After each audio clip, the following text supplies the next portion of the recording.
A number of learners want to learn Spring Boot, and there are a lot of things that you need to learn about when you are starting to learn Spring Boot. You want to understand Spring Framework, you need to understand Spring Boot, and there are a lot of other things: APIs, microservices, Docker, Kubernetes, and a wide variety of other things. How does a beginner start learning all these things? What is the journey that they need to go through? What is the order in which they can start learning these things? To discuss these things, I have with me Shabir from Daily Code Buffer. Shabir, I'm delighted to have you here.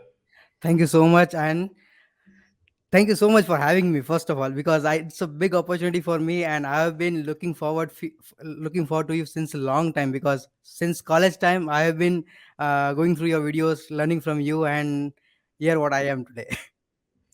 Glad to hear that, Shabir. I'm delighted to have been one of the people who have motivated to do this. So, and it makes me extra glad to have you here to discuss about Spring Boot, because Spring Boot is one of the most important frameworks which is typically used to build Correct. microservices, right? So, and if you see any learner, they have a lot of challenges with learning Spring Boot and deciding the entire journey, where to start, where to end, and things like that, right? So, I'm really glad to have you here. I've seen your recent video on the Spring Boot, kind of the roadmap that you have built, where you talked about all the different things that Mhm. somebody needs to learn to master Spring Boot. Let's start with probably just getting an overview. Let's not worry about the roadmap first. Let's kind of talk about, at a high level, what are the 10 important things that somebody should learn when we are talking about Spring Boot today.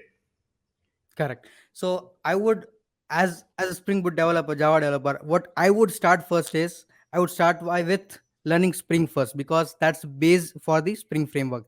You should Right. be knowing about the in and outs. Not you should master it, but you Yeah. should be at least aware about how Spring works, why there was a need for a Spring framework, how there are different ways to configure your Spring projects. Like you can go for XML based configuration, you can go Right. for annotation based configuration, you can also go for the Java configuration. So Yeah, you should and at least be, just to interrupt you a little bit before you get there, I think one of the most important prerequisites is Java, right? Somebody yeah, has to be good at Java you have to, programming, yes.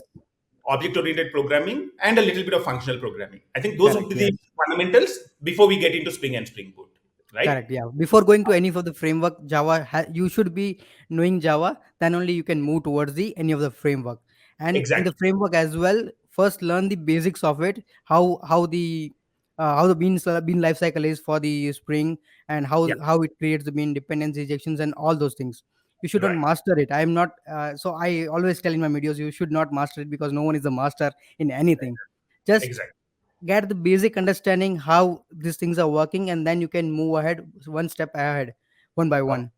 Yeah. That's So what understand I would Spring at prefer. a high level to start off. Yes, Right? So I had maybe spend a day or two with Spring framework, try and yes, understand what is auto wiring and things like that, right? So correct, is that yes.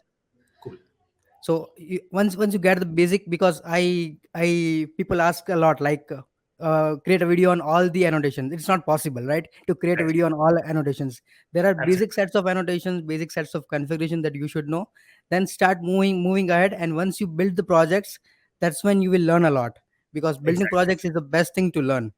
Without Exactly. that, you won't be able to learn. Just going through the tutorial, that's not it. Yeah. Yeah. Cool. So, so what you are suggesting is basically to start off with Spring, and then probably try and build something, right? So Correct. probably today, Correct like if so you go ahead. once you do the Spring, right, start learning the Spring Boot basics. That's all, because Spring Boot provides all the auto configuration. So start creating the project and do the configuration on that, because there are little bit of configurations everywhere you have to do for the Spring framework, and for the Spring Boot, sorry. And Yeah. after that, you don't have to focus on, okay, using this library. Just plain Spring Boot with plain project, just creating REST clients, REST APIs, and all those things. That's Yeah. all you can start with, because people get overwhelmed while using these libraries, directly creating microservices and all those Exactly. stuff, and it's very complex at the starting of the things. Just try to focus on the basic Spring Boot, create a REST Yeah. APIs, and try to connect different different services all together.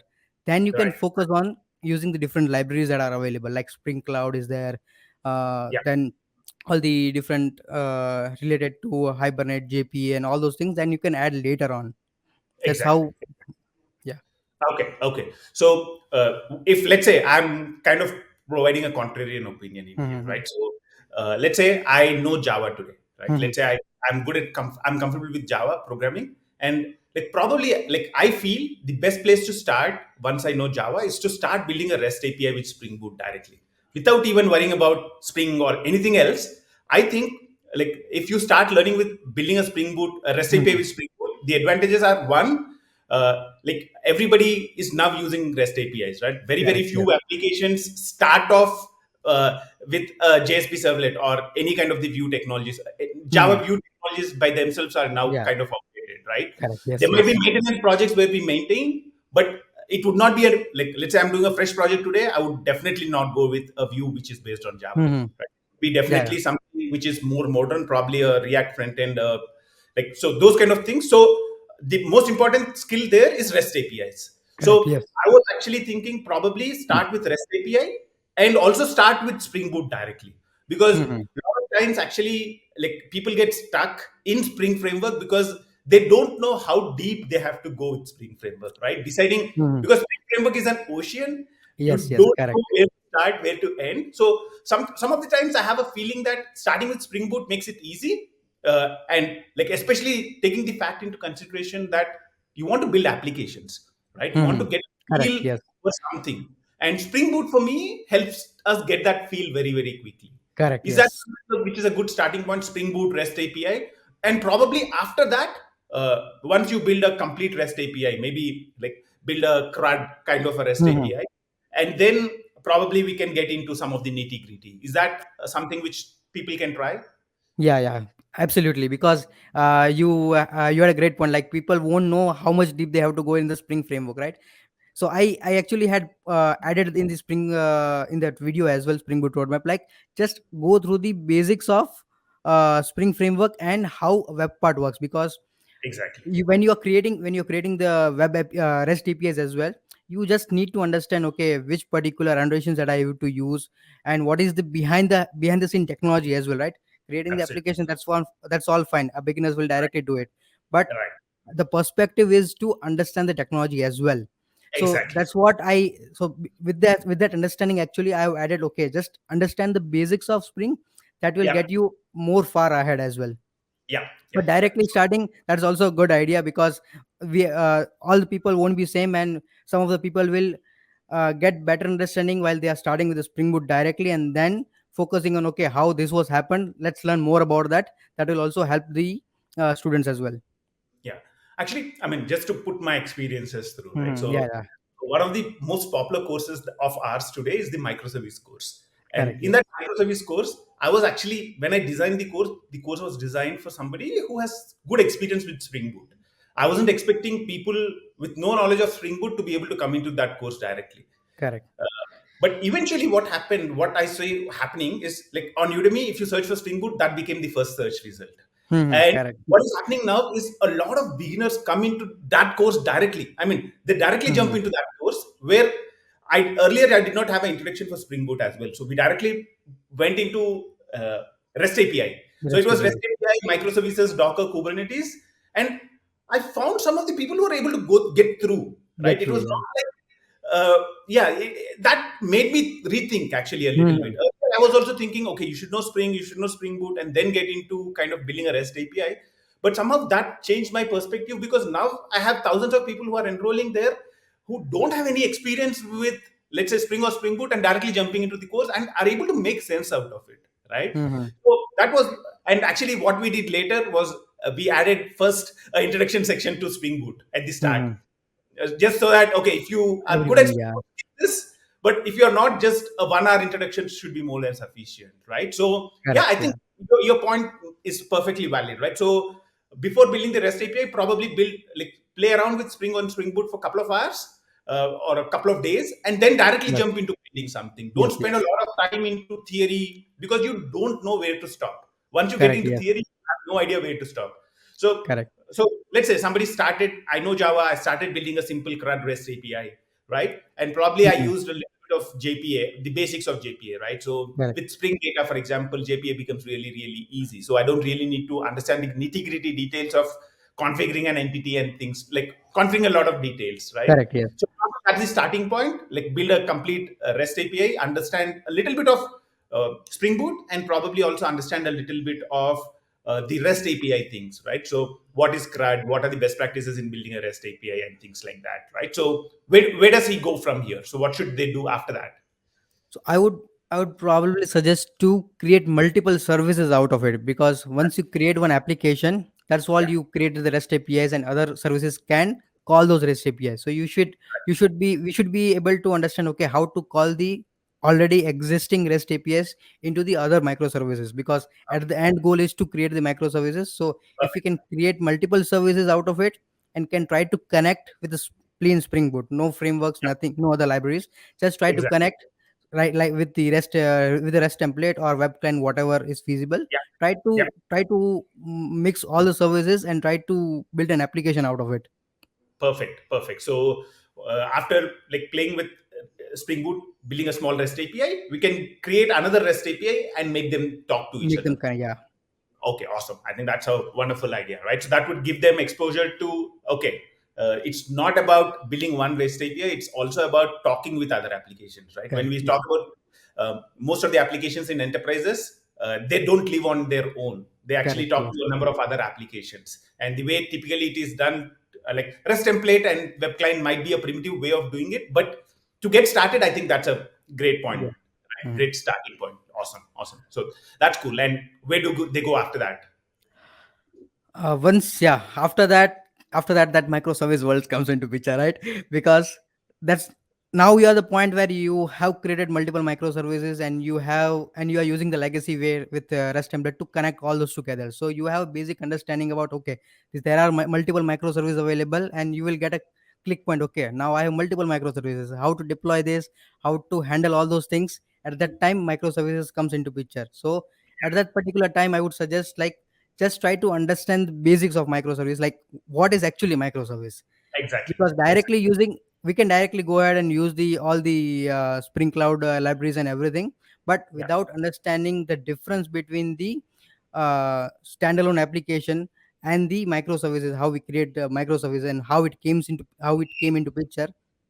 Just couple of hours we spent on it, right? We'll get the Right. understanding, okay, why microservices are there, and we can Yeah. start building one of the component that is just a eureka we can use, like to connect all the microservices and how those are connected in one particular place. Start Yeah. with one of the components one at a time. That would I would Yeah. suggest.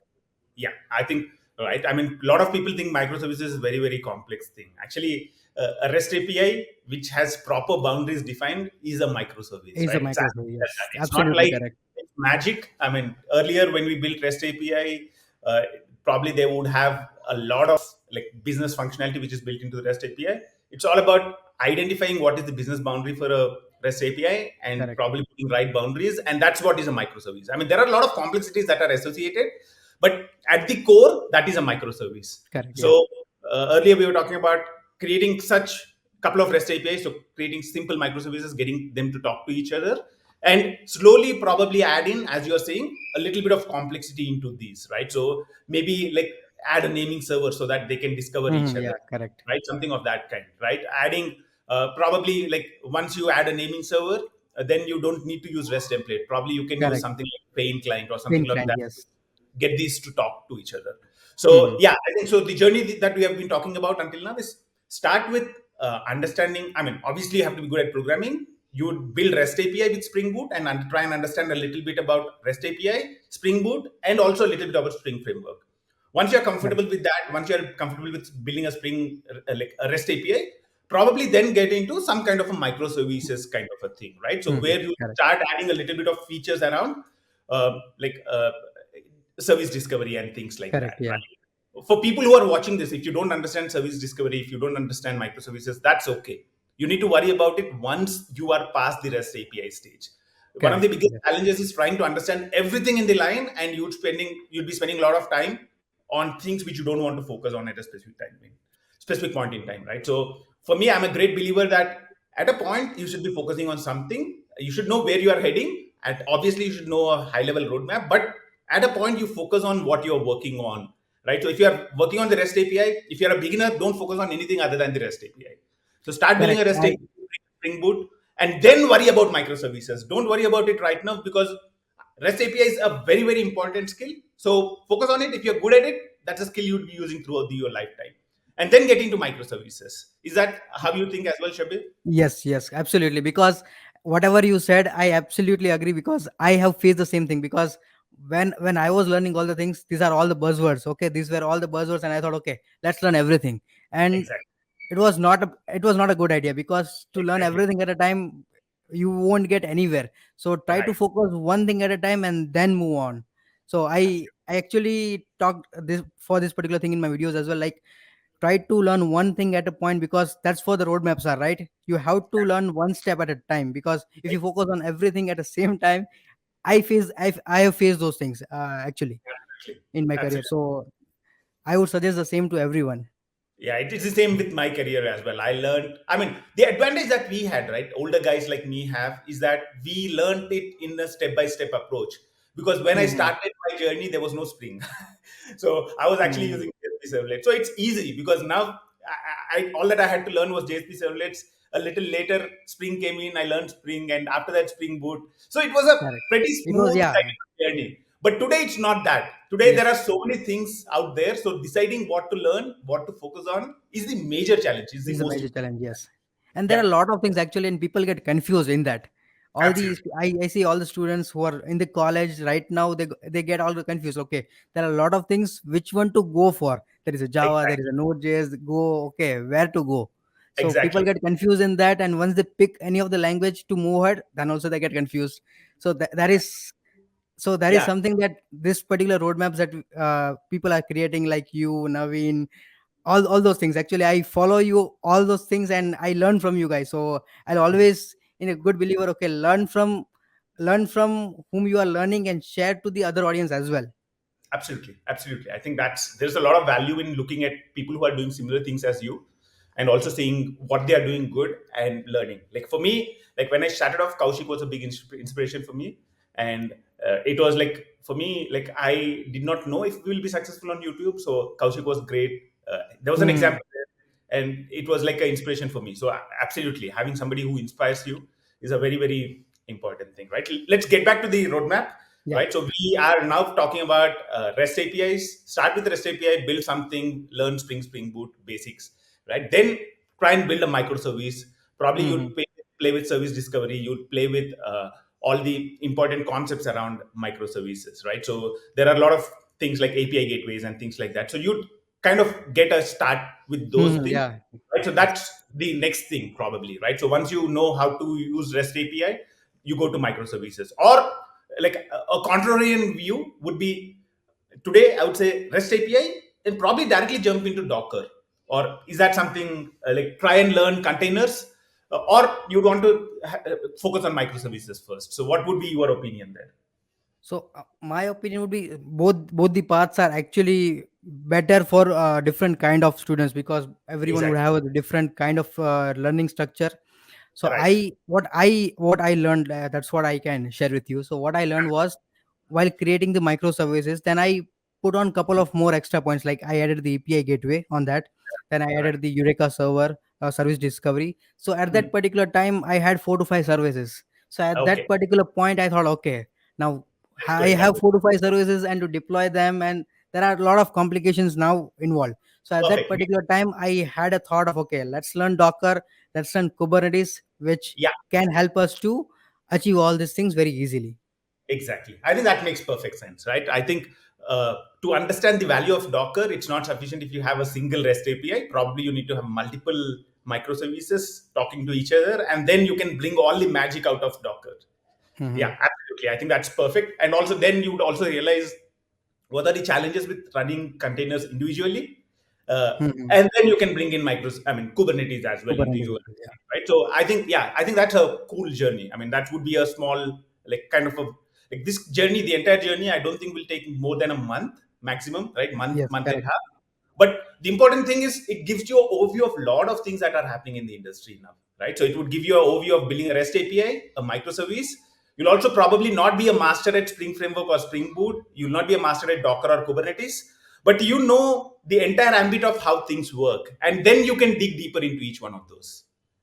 Correct. And And I believe you don't have to be a master, because people chase on that, right? To be a Exactly. master, to be an expert in that. And I believe you don't have to. I am not a master in anything. Okay, Yeah. so what I do is I just learn one thing. Okay, and I said, okay, this is something worthy of a sharing, then let's share this to the everyone. So that's how I learn bits and pieces, and I share those things. So being a master is not something I chase. Right. So Right. it's Absolutely. about like, okay, let's have a problem, let's solve it. Exactly. I think that's the way to look at it, right? You have a problem to solve. When you're starting off, the problem to solve is to get a good overview in your mind about the Hmm. big picture, right? And then you get into the details. If you look at programming, right? I mean, there are different areas where you want to go really deep, and there are areas where you don't want to go deep. For example, Yes, programming. If you're starting to learn Java, it's very important that you write at least 100 programs on your own. Then you correct. become confident. That's where you go deep, right? You write Yes, yes, a lot of programs to get absolutely. understanding of the whole thing. But when it comes to something like getting a Spring Boot, Docker, Kubernetes kind of a chain working, you might not want to initially go deep.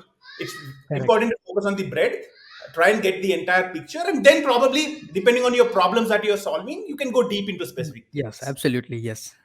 I Okay, would cool. totally agree with that. Okay, okay. Now, uh, let's probably bring in a few more complexities, right? So, this is the journey Sure. somebody is starting on. There are a lot of things that you need to learn, right? So, Yeah. for example, Spring Cloud would come in the picture with respect to microservices, right? So, when I'm Correct. learning Yes. microservices, I will make use of Spring Cloud. I'll try and understand it at that particular point in time. And if there is something specific to Spring Cloud I need to deep dive into, I can do that, right? Hmm. So it's Correct. not something Absolutely. you have to focus on at the start anyway. Microservices, Spring Cloud would come there and you learn it anyway. Sure. Yes. Absolutely. Okay, okay. And yeah, another important point of discussion probably would be like the importance of learning Spring Cloud in a Docker Kubernetes kind of a world, right? So Spring Cloud was before Docker Kubernetes, I would say, or at least before Kubernetes. Uh, so is it important that somebody learns Spring Cloud now, uh, or So directly jump into Kubernetes? yeah, because if I recall earlier, there were not in the Spring Cloud itself, there are not services that can directly talk to Kubernetes. But now there are services that can directly Yeah, talk to Kubernetes. So exactly. that would be more helpful, where we can learn directly that, and we can directly integrate with the Kubernetes and Docker. So that would be a better way, a better approach nowadays, because that's what you should learn, and that's what everyone would be using. Because earlier it was not there, so people were using the other services which are available in the Yeah. Spring Cloud. Cool. So what you are suggesting is basically if you are making use of Kubernetes in your project, for example, if you're aiming to learn, aiming to go on a project where Kubernetes is being used, probably just focus on Spring Cloud Kubernetes, the Kubernetes, specific yes. part of Spring Cloud which is related to Kubernetes, and not really worry about rest of the other Spring Cloud components because anyway they would be like anyway most of the work that they do would be done by Kubernetes. Correct, because if you go with that, right, we have a service discovery. So if you are using Kubernetes, the point of using service discovery doesn't make sense, because Exactly. Kubernetes gives us the services and we can directly use it. So Yeah. it's basically dependent on what you are going to use, and accordingly we can take a decision and learn those stuffs. Perfect. So that's good. Spring Cloud is done. So I mean, so basically the summary, if I can summarize this, is Hmm. okay. Get started with the microservice. Use Spring Cloud a little bit. But if you are going to learn Kubernetes at a later point in time, don't go too deep into Spring Cloud. Yes, Just stay absolutely. at the overview level. And when you go to Kubernetes, you'll find ways to like use Spring Cloud Kubernetes and make things Correct. simple. Right? Okay, cool. That's perfect. And let's probably move on to probably something like uh, yeah, I think JPA, right? So if you want to go in deep, like you build a REST API with basics of JPA, then like at what point would you go really, really deep into Hibernate and JPA, like things like that? So while starting itself, go basic always. Yeah, Okay, because you would be storing all the things in the database, so start learning that. And yeah, in the Spring Boot, while starting, you do if you don't want to learn database everything, we can always go with the H2 as well, like it's an exactly. in-memory database. So start going with that, because once you go deep, once you have Microsoft everything, start learning one of the database, because we should learn at least one of the database in which we are comfortable with. At least go with MySQL, Oracle, or anything. Just understand the basics, because directly using JPA will also not make sense, because we Exactly. won't be able to understand what is joins and all those stuffs. So understand the Exactly. basics of SQL, and then we can understand more on JPA, because how JPA works is completely different than how we create the SQL queries, because it directly maps everything. So Yeah. understanding that will get more benefit out of the Spring JPA that we use. Absolutely, absolutely. So let's say if somebody has already built a REST API with a CRUD thing, and at that point, probably either they can branch towards microservices or they can branch towards focusing a little bit more on the databases. Is that a good thing to do? Yeah, absolutely. Or I would suggest alongside that we can also learn SQL, because Exactly. that's something that we would be adding that in the data in your microservice itself, right? We would be storing the Right. data. So Yeah. alongside we are doing in one of the services, if you have added the H2, try to add the database, try to bring in the database whatever is possible in one of the services at least. So we'll Right. get more understanding on that as well. Cool. So if I can summarize, it's basically when you're building your first REST API, maybe you can just start with H2, like H2, keep yeah. it simple, build a REST API, and then probably start focusing on a little bit more on the database aspects. Try and understand Correct. how the database tables are designed, how you can actually write SQLs and generate it, and probably dig Correct. deeper into JPA and Hibernate. So Yeah. it's build your application, try and understand databases a little later. Correct. Cool. That makes perfect sense. So those are databases covered. I think Spring Data is another thing which makes talking to JPA very, very easy, right? So Easily, Hibernate, yes. all those are very, very easy when you're using Spring Data. And probably when you are developing your first application, you are by default making use of Spring Data in the Yeah. background. Spring Boot Yeah. makes use Spring. of Yeah. Spring Data. So don't worry a lot about Spring Data at the start. Build an application, and then probably when you're talking about databases, you can get into Spring Data, JDP, Spring Absolutely, yes. Data API.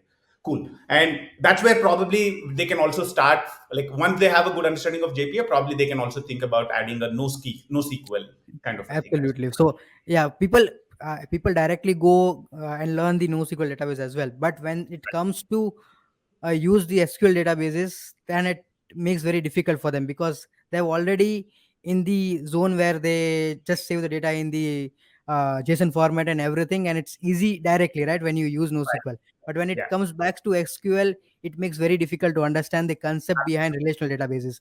So absolutely.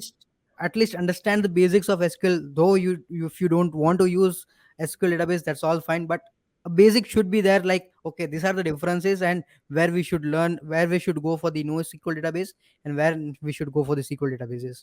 So basic Exactly. should be there. We don't Yeah. have to like You don't need go to full master. on SQL or NoSQL. Yeah, Exactly. So you need to know the basics of tables, joins, how to correct, query something, how does a database work.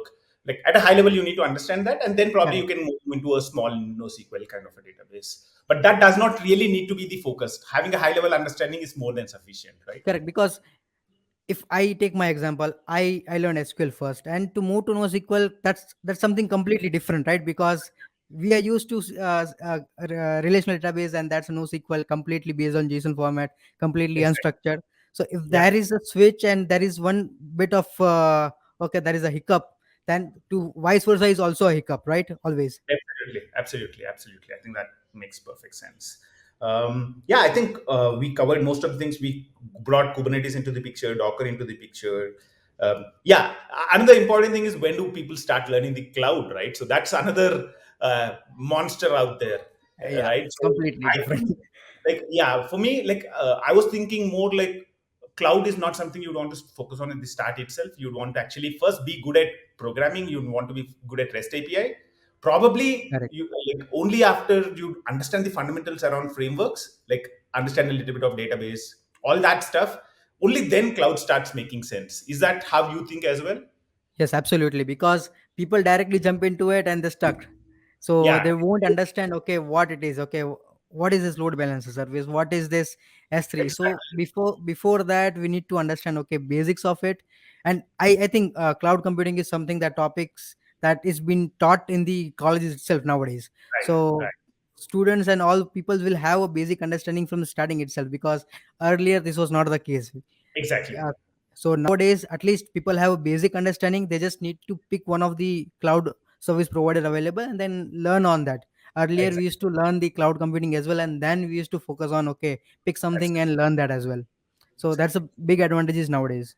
Yeah, and add to it, right? So cloud on its own does not give you a job, right? If I Correct. know Yeah. AWS, what are you going to do in AWS is the important question, right? Are you Yes. going to program Absolutely. and deploy applications, or are you going to test applications which are deployed to AWS, or are you going to architect something on AWS? Having the architecture skills is important. It's not knowledge of AWS is good, but having something like, I always treat cloud as a secondary skill, uh, a very important secondary skill. You need to know the cloud, You right? need I to, mean, yes, absolutely. I totally agree with 5 that. years down the It's line, 5 years down the line, I would say everybody would need to learn the cloud, right? But yes. it's a secondary skill. It's not a primary skill. The primary skill is what you do, and the secondary skill is that. And having that secondary skill increases the value of your primary skill by multiple times. Yeah, absolutely. Because it's something like a basic thing. If you think, right, whatever you build, you have to deploy somewhere, right? So without Exactly. building, you won't be able to deploy it. So first you have to build, then think of deploying, and then learn the cloud, whatever is feasible. Absolutely. So that's Absolutely. completely, I completely agree what you said. Yeah. Okay, perfect. I think that's cool. And anything else, Shabir, do you think we missed talking about in a high level? Like, what are the other important things? Probably, I think we would need to touch upon a little bit on unit testing, like, right? Yeah, So, unit absolutely. Yeah, testing, that is very important. exactly. So, when do we start unit testing? So, when do you start learning unit testing? So unit testing is completely different thing than what we do, and it's very important thing as well, because I Absolutely. see people don't focus on that much, Yeah. and they people just learn that while they are doing their job. So Yeah. at that point only people learn, okay, this is unit testing that I have to do, so let's focus on that, but they don't learn it. So Exactly. I believe, so once, it's actually, it's a very subjective now. Unit testing is very subjective to learn when to learn, right? So I would Exactly. probably focus on, once you're done with building the microservices, now Yeah. is the time we need to test it, because at the time you need to have the unit testing, integration testing, because Yeah. we have multiple microservices already created. So at Right. that time, we should focus on at least using JUnit and then adding Mockit on top of it. So Okay. that would make more sense to understand, because at that time, as I said, there will be multiple microservices, right? So once we do that, we'll get better idea like how unit testing is being used at wider places as well. Okay, cool. I like, I kind of am a big fan of unit testing, Yeah, and yeah, I'm absolutely. actually disappointed that I'm bringing this unit testing so late in the discussion. So yeah, to be like, I would actually probably even think of bringing unit testing a little earlier. Little Probably earlier. as you build your REST API. Uh, Mm-hmm. like, you are comfortable building REST API, you understand CRUD, you understand how to like build something small, and probably that's where I can start at least building my first unit test. First, yeah, I yeah. mean, you don't need to be an expert, but probably try and understand what is JUnit, what is Mockito at that stage. After you build a REST API, Mhm. after you build something which is not complex, writing unit tests is easier. But I think when we go to microservices, by that time we are making it really, really complex, and writing unit tests at that particular point in time might be a little difficult, more difficult than just writing it for a REST API. But I agree. I mean, I think your point is important. You don't want to focus on unit testing at the start itself, but you don't want to put it a little away. Once you build something, once you have built Yeah, yeah, something, absolutely. something concrete, then try and focus on unit testing. So unit testing again is a skill which is, I would say, not a secondary skill. It's an important skill. It's an important primary skill, I would say, because Put it in everyone everyone talks about unit testing, but everyone won't learn unit testing at the first place. exactly, exactly. I agree. I think it's a primary skill. I don't think we can call it a secondary skill. It's very, very Yeah. important to know unit testing. So, yeah, whenever you feel comfortable building an application, get started with unit testing, right? So, to learn JUnit, you don't need to know a lot. To learn JUnit, you just need to know Java. So, you can learn JUnit at any point in this journey, right? So, Hmm. pick Correct, a Java absolutely. class, try to write a unit test using JUnit. You can do that at any point in time. You don't even need a web application or things like that. But Yeah, if you want to absolutely. actually write a proper unit test when there are multiple layers involved, that's when you need to wait until you have probably a REST API or Yeah, a microservice. absolutely. Yeah. Yeah, I think we kind of covered most of the important aspects, right? Yeah, Start yeah, building. absolutely. Yes. If you're good at programming, if you know Java very, very well, start building a REST API with Spring Boot. And once you're good at building REST API with Spring Boot, probably you can play around a little bit with unit testing, play around a little bit with databases, and then jump into something like a microservice, right? So just Yeah, get a high level overview of Spring Cloud. And after that is when you would also try and learn Docker and Kubernetes, right? Because I think this is the chain, right? So this is the entire yeah, chain of how things are done in the industry today. If some of the projects, I mean, if some of the enterprises are not using this today, no problem. They'll be using it in 3 years, 4 years. This is the entire chain. absolutely, absolutely. Because these are buzzwords, and everyone are moving towards it. If Yeah, not now, then exactly. in future, that would be the case. Yeah. Yeah. So I think this is a good journey, right? So and probably like the parallel skills that people need to develop is also unit testing, probably like working with a team, communicating very very well. Those are Yes, important skills you absolutely. need to Those are develop in important skills. Yes. parallel, right? So anything else that you'd want to add, Shabir, at this point in time? No, actually, pretty much we covered everything. So I would just suggest just focus on one thing at a time. That's more important, and don't Exactly. feel like okay, I'm stuck. So what should I do? All we Yeah. always are there. Just comment out on the videos. We'll try to help out everywhere. In your courses also, you are helping out a lot. I see that all the comments because I also comments in the past and I got the help as well. So Exactly. and there is a community which everyone will help. So be and there is a trend out in the Twitter also nowadays. I see that in the tech Twitter community that everyone shares their journey, so everyone tries to help them as well. So that makes Exactly. more sense to learn, because whenever you are stuck you will get a help from anyone, because if you're learning alone, that makes much difficult in nowadays. So try to get help, try to ask okay, try to ask help for anyone. That would I Yep. suggest, because what happens is I also, like, when I was learning, we will get stuck and it would be very difficult to move ahead because there won't be anyone to help. If you are Yep. working in the office and everyone would be there to help you out as well. Absolutely. Absolutely. I think perfect, right? So you need to focus on one thing at a time, try and understand the big picture, try and focus on one thing at a time, and reach out to help whenever you want help, right? Don't stay with, like, just go ahead and ask, and you definitely get help, right? So Absolutely, yeah. those are the important things that somebody needs to focus on. Now, let's move away from Spring Boot completely, Shabir. Let's go to Shabir, the person, right? So what is he doing? What made him start the content creation journey? So content creation, actually, I started by learning small things, because what I used to do is like, we talked earlier as well about this, right? So when there was something like, if you are learning while you're working, that's all fine, but there are something extra that you want to learn that might not be used in your project, that might not be used in your organization wherever you're working, but you want to learn. And if you Exactly. want to learn, once you learn it, you will forget it. So if you want to make it permanent, you have Yeah. to share it, right? So it's Exactly. because of that I started sharing. I created blogs. I used to share all those contents in that. And after Mm. that, there was a point I did for 1 year about that, just blogging. Then after that I thought, okay, blogging is something like, okay, it's like documentation, right? You Right. are writing a documentation. Okay, just go through all those steps and you will Right. get it. And that's what I was not comfortable with. Okay. I was not comfortable in the earlier times to go through the documentation. So I used to go through videos to understand more in detail. So I thought of, okay, let's try to create videos, because that's what I have learned. So I thought of, okay, let's create videos which I want to see. So similarly, Exactly. I started creating videos around Yeah. those topics so Mm. people can relate more to it. Yep, yep. So if you guys are actually looking out for any content on Spring Boot, I would definitely recommend going Daily Code Buffer channel. I'll put a link to it in the description as well. So do check out his content. I've watched a couple of his videos, really, really good, high quality, and I love the Spring Boot one. Right. So this, I think, a follow up video, probably something you'd want to watch after this, would be how to master Spring Boot video. Probably it would go a little deeper into a lot of things. Like over here, we were focusing on Spring Boot, Kubernetes, Docker, but what in Spring you want to learn, what in Spring you want to focus on, those questions if you have, I think that's a good video to do as a follow-up after this specific thing as well. Shameless plug. No, no, it's not about being shameless plug, right? So it's about you create content which has value to the learner, right? So for us, I think as content creators, we focus a lot on the value which we add to the learners. If somebody watches this video, what's he getting out of it, what's the takeaway? Absolutely, And yes. when I watched your video, there were important takeaways from that video, right? If I'm investing 30 minutes of my time on such a video and getting to know, okay, where I want to focus on, I think that's a very, very important thing. It would change a lot of perspectives in the learners' minds on how to learn different things. Absolutely Thank you. wonderful. Thank you so much for your kind words. Thank It, you. it Shabir, I matters mean, me a lot.